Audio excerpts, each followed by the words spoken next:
Morning friends and welcome to V classes. दोस्तों आज जो है हम लोग 16 जुलाई 2021 का करंट अफेयर्स करने वाले हैं। दोस्तों इससे पहले करंट इंडेक्स में हम लोग नज़र डाल लेते हैं। पहले क्या करते हैं हम लोग कि रिविजन्स क्लास होता है, फिर आंसर ऑफ द डे होता है दोस्तों, फिर आज के करंट अफेयर्स होते हैं और फिर उसके बाद क्वेश्चंस ऑफ द डे होता है। तो चलिए हम लोग अभी जो है हम लोग रिविजन्स क्लास कर लेते हैं। और रिविजन्स का पहला क्वेश्चन है दोस्तों कि 100% प्रथम खुराक कवरेज प्राप्त करने वाला पहला केंद्र शासित प्रदेश कौन बन गया है। तो हमने बताया था दोस्तों ये लद्दाख है। ठीक है, चलिए नेक्स्ट क्वेश्चन की ओर बढ़ते हैं। और नेक्स्ट क्वेश्चन जो था दोस्तों, इसमें पूछा गया था कि 14 जुलाई 2021 को किस शहर ने एससीओ विदेश मंत्रियों की बैठक की मेज़बानी करी है। तो ये दशानबे था दोस्तों। ठीक है, आपको याद रखना है। चलिए नेक्स्ट क्वेश्चन जो था, अगला क्वेश्चन था दोस्तों, एक देख लेते हैं। ये था कि किस राज्य ने कुंवर यात्रा 2021 की अनुमति दी है। तो ये जो था दोस्तों उत्तर प्रदेश। ठीक है, अनुमति देने वाला उत्तर प्रदेश था। और जो नेक्स्ट क्वेश्चन था कि गूगल मीट ने 3 या अधिक प्रतिभागियों के समूह के साथ समूह वीडियो कॉल कितनी समय सीमा निर्धारित करी थी। तो ये 60 मिनट करी है। ठीक है, आपको याद रखना है। और जो नेक्स्ट क्वेश्चन था दोस्तों, नेक्स्ट में था कि टोक्यो 2020 ओलंपिक खेलों के उद्घाटन समारोह के दौरान कितने शपथ लेने वाले होंगे। तो ये 6 था। ठीक है, तो याद रखना है। और दोस्तों ये सब सारे के सारे इंपॉर्टेंट करंट अफेयर्स हैं, तो शुरू से अंत तक जरूर सेशन को देखो। और नेक्स्ट था दोस्तों कि केंद्र सरकार के कर्मचारियों के लिए महंगाई भत्ते को 1 जुलाई 2021 से बढ़ाकर कितना कर दिया गया था। तो ये था दोस्तों 28% है। ठीक है, आपको याद रखना है।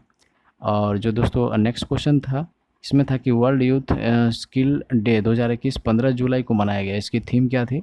तो इसकी थी दोस्तों कि री imagine youth skill post pandemic. ठीक है, तो ये थीम थी। और जो नेक्स्ट क्वेश्चन था दोस्तों कि कौन सा प्रतिबंधित चीनी फैशन ब्रांड अमेजन के माध्यम से भारत में फिर से प्रवेश करने के लिए तैयार है। तो ये था दोस्तों कि शेन। ठीक है, तो याद रखना है।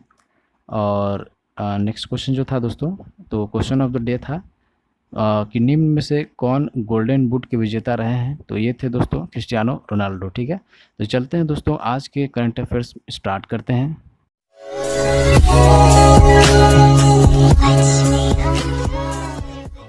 और दोस्तों पहला क्वेश्चन जो है इसमें पूछता है कि भारत का सबसे बड़ा सोलर पार्क किस राज्य में बनाया गया है। तो दोस्तों अभी जो है हम लोग 2 डेज करंट अफेयर कर रहे हैं। ठीक है, 2 डेज करंट अफेयर कर रहे हैं 16 जुलाई का। तो दोस्तों ये जो है भारत का सबसे बड़ा सोलर पार्क जो है गुजरात में बनाया जाएगा। ठीक है दोस्तों, इसके बारे में कुछ जान लेते हैं।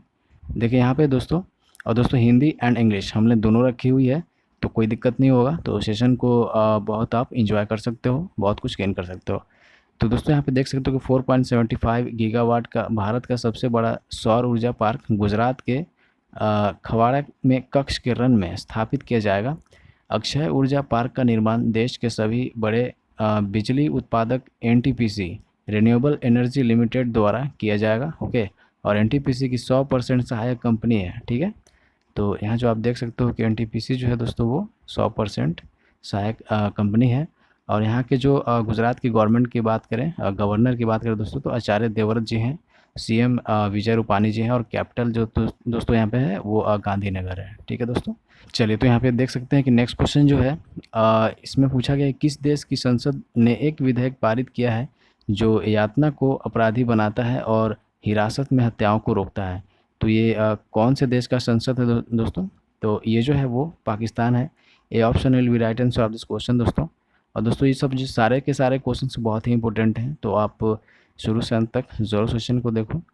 तो यहाँ देख सकते हैं कि पाकिस्तान की संसद ने 12 जुलाई 2021 को एक विधेयक पारित किया जो यातना को अपराध मानता है और पुलिस या अन्य सहकारी अधिकारियों द्वारा हिरासत में हत्याओं को रोकता है।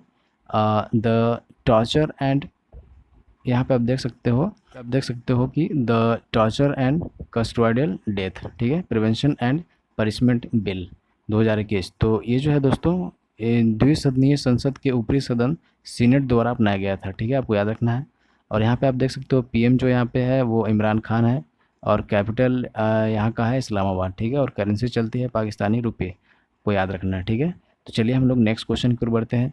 दोस्तों नेक्स्ट क्वेश्चन जो है वो 22 जुलाई से किस भुगतान प्रणाली को नए कार्ड जारी करने से रोक दिया गया है। ठीक है, तो ये जो है दोस्तों वो मास्टर कार्ड है। ठीक है, आपको याद रखना है। तो कुछ चलिए हम लोग कुछ जान लेते हैं। तो यहाँ पे आप देख सकते हो कि भारतीय रिजर्व बैंक ने 14 जुलाई 2021 को मास्टर कार्ड एशिया या Pacific PTE limited master card को अपने डेटा भंडारण मानदंडों का पालन करने में विफलता के लिए 22 जुलाई से नए क्रेडिट, डेबिट और प्रीपेड कार्ड जारी करने से रोक दिया। ठीक है, तो आपको बस इतना सा याद रखना है। ठीक है, नेक्स्ट क्वेश्चन भी बहुत ही इंपॉर्टेंट रहने वाला है दोस्तों। ठीक है, ये जो है एशिया का पहला राष्ट्रीय डॉल्फिन अनुसंधान केंद्र जो है वो किस भारतीय शहर में बनाया जाएगा?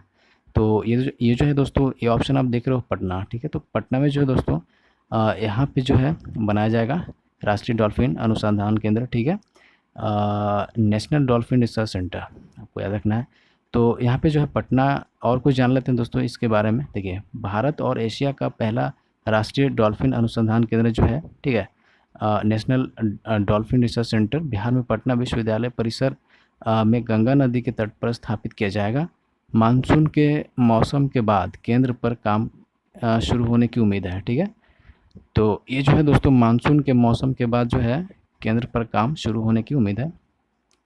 और बिहार की बात करें दोस्तों, तो यहाँ जो CM है वो नीतीश कुमार जी हैं और गवर्नर जो है वो फागू चौधरी जी हैं। ठीक है, आपको याद रखना है। और नेक्स्ट क्वेश्चन है दोस्तों, कि नेक्स्ट क्वेश्चन में है कि वर्तमान में जो है अटॉर्नी जनरल कौन है? तो दोस्तों ये जो है आपको पता होना चाहिए, यू शुड नो दैट, कि के वेणुगोपाल जी हैं। ठीक है, आपको याद रखना है। और कुछ जान लेते हैं दोस्तों। ठीक है, देखिए, भारत के 15वें और वर्तमान महान्यायवादी के वेणुगोपाल हैं। उन्हें 2020 में राष्ट्रपति रामनाथ कोविंद द्वारा फिर से नियुक्त किया गया था। उन्हें पहली बार 30 जून 2017 को इस पद पर नियुक्त किया गया था। तो ये 2017 से ही अपने सेशन पे हैं, बने हुए हैं। और देखिए दोस्तों कि जो है अटॉर्नी जनरल है जो है दोस्तों, वो हाईएस्ट लॉ ऑफिसर माने जाते हैं हमारे देश के। ठीक है, और आर्टिकल ये 76 के तहत आता है। ओके, और यहाँ पे देख सकते हो आप कि फर्स्ट अटॉर्नी जनरल जो हमारे थे वो MC सेटावार्ड। ठीक है, MC सेतलवार्ड। ठीक है, तो याद रखना है, पूछ देता है क्वेश्चन पे। ठीक है दोस्तों, यहाँ पे जो आप नेक्स्ट क्वेश्चन देख रहे हो, इसमें कि रियल टाइम बस ट्रैकिंग सिस्टम शुरू करने के लिए किस राज्य सरकार ने गूगल के साथ सहयोग किया हुआ है? तो ये कौन सा स्टेट है दोस्तों? तो ये जो है दोस्तों दिल्ली है। आप D ऑप्शन देख रहे हो, तो दिल्ली है। और कुछ जान लेते हैं इसके बारे में। देखिए, यहाँ पे जो है दोस्तों, दिल्ली सरकार ने एक ऐसी प्रणाली शुरू करने के लिए गूगल के साथ सहयोग किया है जो यात्रियों को अपने स्मार्टफोन पर वास्तविक समय के आधार पर बस स्थानों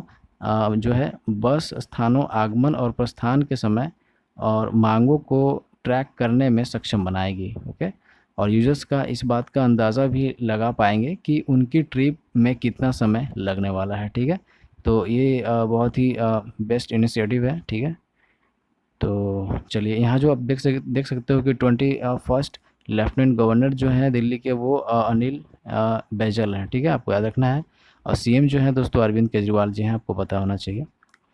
और यहाँ पे आप देख सकते हो नेक्स्ट क्वेश्चन में है कि IPC धारा 124A में राजद्रोह कानून किस वर्ष डाला गया था?